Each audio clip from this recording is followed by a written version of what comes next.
to the fact that they wanted to use them to either divert attention from Donald Trump and his allies, but didn't actually expect there to be any moments that were going to help them advance their side of the story. If they did, they would have wanted this to happen in public. They would have wanted to make a circus out of it.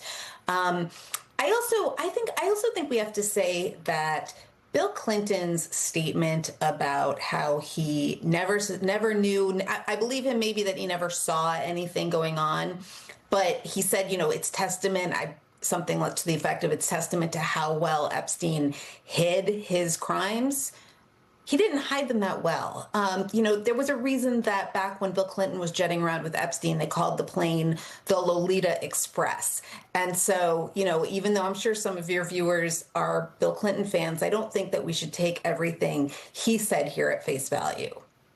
Yeah, no, I think that's a good point. And so with the under minute I have left, where does this go? The pressure is clearly building, including the Lutnick details I mentioned.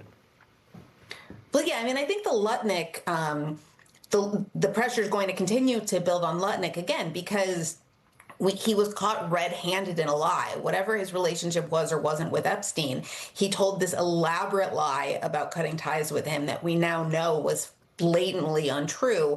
And I think, there's people on the right who see him as a clown or a distraction. So I imagine that he's one of the more vulnerable people in the Trump administration. Yeah, exactly. And you sort of wonder, does Trump just like that there's a heat shield to some degree? But also, we were looking at this. He lied about something of maximum importance to the country. If there was an actual impeachment hearing over his lies, his misconduct, it's hard to imagine much of the Republican Senate wanting to vote to help him keep his job, right? It's one of these things where he's safe unless and until there's a process